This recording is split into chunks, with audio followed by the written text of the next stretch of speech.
Hey guys, I am making country fried steak, aka cube steak, and I will have all of the ingredients in the description. Okay guys, so we're going to start with seasoning our meat. Let me make sure my tops are on correctly.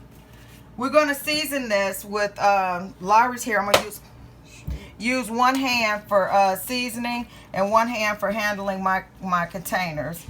So this is the cube steak, aka country fried steak. It's not going to say country fried steak on it. It's going to say cube steak. So when you see it at the store, we're just gonna put seasoning salt on both sides. You're not going to put too much, but you want to put enough to season it. We're going to use as much garlic powder as we want. Everybody knows Granny Peaches don't use garlic salt. So we put the garlic powder on. Make sure you get it all over your meat. You're just sprinkling it on. Again, I'm handling my bottles with one hand, and the other hand I'm using for seasoning, so you don't cross-contaminate your bottles. And then you put your pepper on as you like.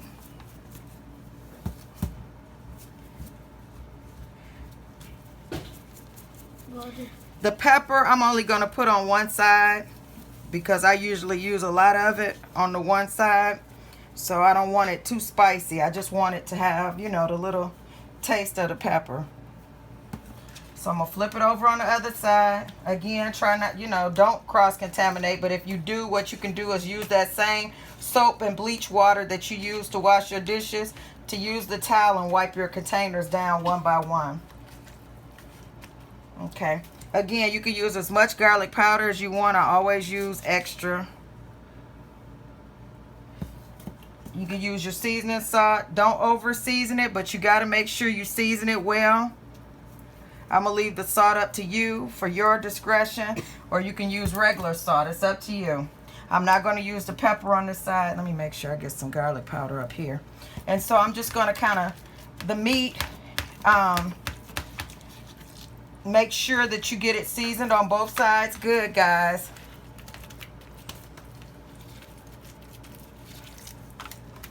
I'm taking my hand and smashing the flavor in. All of the seasonings, make sure it gets in there real good. And we'll be right back. Okay, guys, so what I'm doing is taking the cube steak and I'm taking it and I'm smashing it in on both sides to make sure it gets flour. I'll show you this again just in case you missed it. I seasoned my flour a little bit. It's just plain all-purpose flour, guys. And you put enough on so that you can season both sides of your steak, because we're going to take it and fry it. And we'll be right back. Okay, guys, I put 3 pieces of country fried steak in there. It only takes a couple minutes to fry. I'm going to flip it over. When I flip it over, I'll show you what it looks like. You can look and see when the steak needs to be turned over. It's at that point. It doesn't take long to brown on one side. It really doesn't take long to cook your steak at all. Just to give you guys some kind of idea. Guys, you see it's browning really well. We're going to take this out in a few seconds, and I'll show you what it looks like. Okay, guys, this is what it should look like when it's done, and you put it on something to drain it. You can either put it in a bowl with paper towel, as I set to the side for this, or you can do it on a board that drains the grease. Gravy out of the grease. I've drained the excessive grease off. I'm taking this flour that's left over. We're going to make homemade, and we're just gonna move this around. So what you're doing is our specific number that we use. And you make sure you keep putting flour in until all of the grease is gone. You only use about like the bottom of the pan for the grease. Hello. Hey, I'm late. What? But I have the recipe over on YouTube for the gravy as well, guys. We're cooking country fried steak. Who this? Oh, she your friend. Yes, move, man.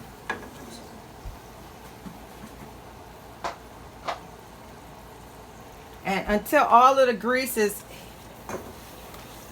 you see how it's puffing up, guys?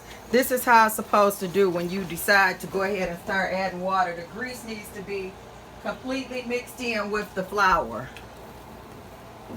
So this, because I put more grease this time, I used about a half of a cup, but I had more. And then you add in your water from here.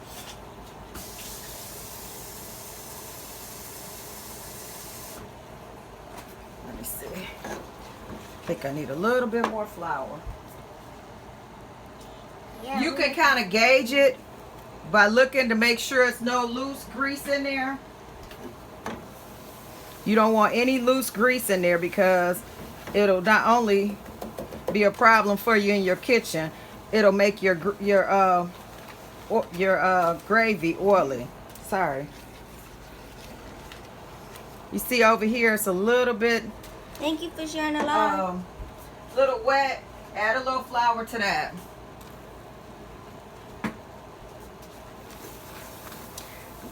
I had a little more than usual grease at the bottom of mine. So hello, Princess J. You just keep moving it around. Now you add your water in. Turn your grease down. Turn your eye down. And you just keep moving it around. You can put your seasoning in once you get this all incorporated. It's going to take about 5 cups of water at least. Between 4 and 6 cups of water, guys. You just keep putting more water in until it loosens up. You take your spatula to the bottom of the take it to the bottom, and you'll feel it getting thicker around the bottom. Now here's your base for your gravy. You'll feel it'll feel like the spatula is kind of pulling you at the bottom.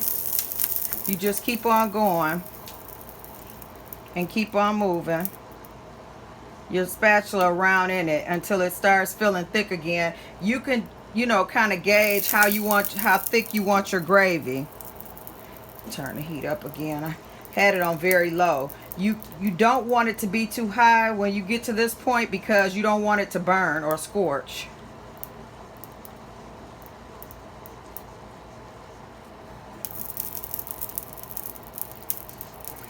And you just keep stirring, keep stirring, keep stirring. This is when you start adding in your seasoning. You can use regular salt or you can use seasoned salt. You season it as much as you see fit. Don't over season it, don't over salt it. And you put your pepper in.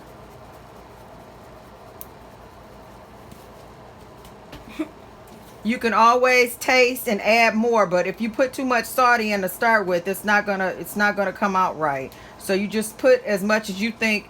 I really usually don't measure this part of it. I kind of like play it by ear or whatever, or wing it.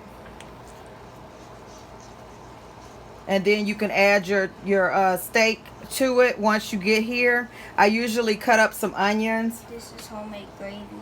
I usually cut up onions, a few onions, and pour them over in there so it can kind of simmer down in there while the steak is cooking.